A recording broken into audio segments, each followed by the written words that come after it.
Y'all, it finally happened.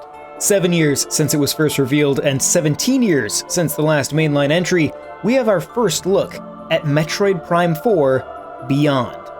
Now, if you want to get into the lore of this game, I actually already have a video out on this fella, covering everything you need to know about him, including his appearance in a really fun 3DS game that you probably didn't play. And I'm sure I'll wind up digging into Metroid Prime 4 itself now that we've actually seen it, but for today, I want to look at the technical side of things. After all, Retro set themselves a very high bar with the incredible Metroid Prime Remastered, which I hold as one of the absolute best looking games on the system. Famously, in fact, it's literally in the trailer. So let's take a look at this quick glimpse of Metroid Prime 4 Beyond and see how things are shaping up on the technical end. Now, obviously, I'm just going off some very quick, curated gameplay clips, but I have been able to pick out a few things relating to the technology behind Metroid Prime 4. I think it's pretty safe to say, based on what we're seeing here, that Retro is once again making use of their proprietary Rude engine. This was the engine originally developed for Metroid Prime back on the GameCube. Since then, Retro has continuously updated this engine, using it for the rest of the mainline Prime trilogy, along with their 2 Donkey Kong Country titles. Its most recent showing was in that excellent Metroid Prime Remaster. The fact that they're still using the same engine allowed them to get the Metroid Prime source code running on Switch very easily, and left lots of room for visual enhancement, and we see a lot of commonalities between the visual makeup of that remaster and this trailer for Prime 4. Now, back when Prime Remastered released, I made some comments that I doubted Prime 4 would look this good. Prime 1 could really only do what it was doing because at its core, it was built around a very tightly designed and well-optimized GameCube game. But looking at this trailer for Prime 4, I'm extremely impressed with what we're seeing here. At a glance, we're getting a similar pre-baked lighting setup to Metroid Prime Remastered, but with a greater prevalence of dynamic light sources shaking that up. For example, this massive laser hit on this AA gun, and the light cast by your arm cannon, an effect that was noted as being significantly toned down in the remaster of Prime 1. Whatever their global illumination setup is, it looks really nice, and we see some fantastic simulated bounce lighting interacting with Samus's gun throughout the trailer. I'm assuming this is entirely faked with just well-placed light sources, but the effect is nonetheless extremely effective. I do notice this dark shade around the back of Samus's gun, and it makes me wonder if perhaps we're getting proper real-time ambient occlusion this time around, which was not in the remake.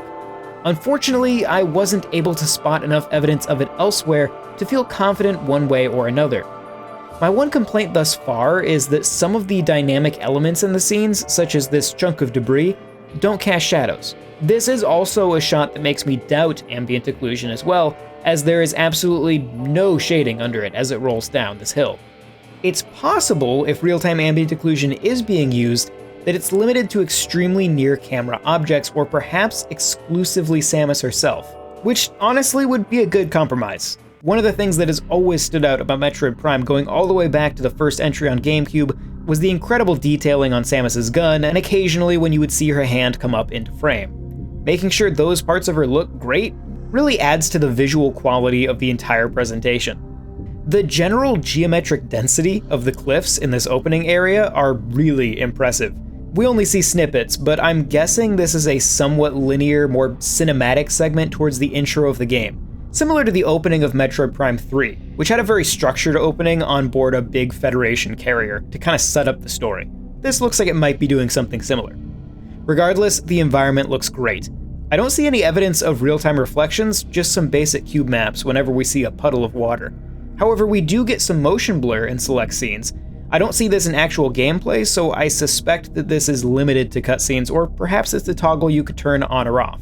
All in all though, this looks fantastic. So what's the cost? What are we looking at for frame rate and resolution? After all, this is a Switch game, so we know where the cuts usually come.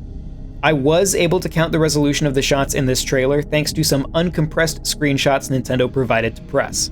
All the shots in the trailer look to come out to 720p. Now, if that ratio relative to the native resolution of the Switch holds true, we should expect handheld resolution to land between 540p and 480p, depending on how they adjust visuals for the handheld configuration. Now, keep in mind, This is an early trailer for a game that isn't releasing until next year. All of these numbers are purely conjecture based on this trailer and totally subject to change in the final version. But they give us an idea of where we're at.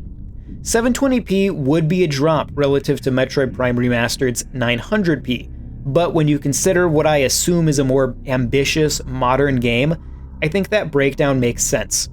I mean, just look at this post-title screenshot that they showed right before the release here, where we see this massive, much more open environment than we've ever seen in a Metroid Prime game before.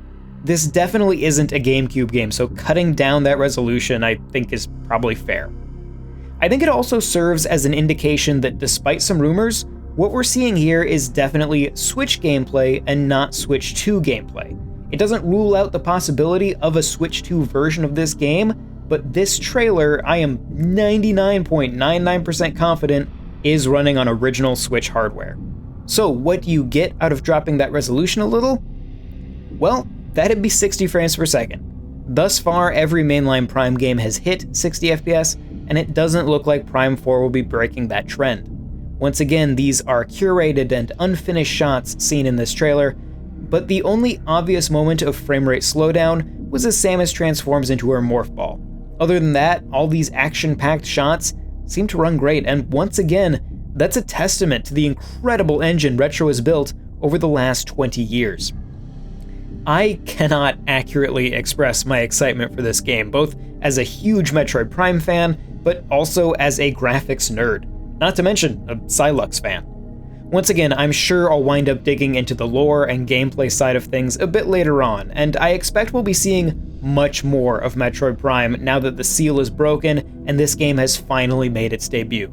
But until then, stick with Nintendo World Report for continuing coverage, check out my History of Silux video if you need to get caught up on your lore, and give me a shout on your social media platform of choice using the handle on screen, and we can talk Metroid. You can also join our Discord to chat with us about this or anything else Nintendo related, and stick around for information on our Patreon. This video is made possible by our generous supporters on Patreon. Did you know that Nintendo World Report is funded directly by fans like you? When you support Nintendo World Report on Patreon, you get immediate access to multiple exclusive podcasts every month, exclusive Discord channels, an early look at select content, and more, all for as little as $1 a month. Check out patreon.com/NWR for all the details.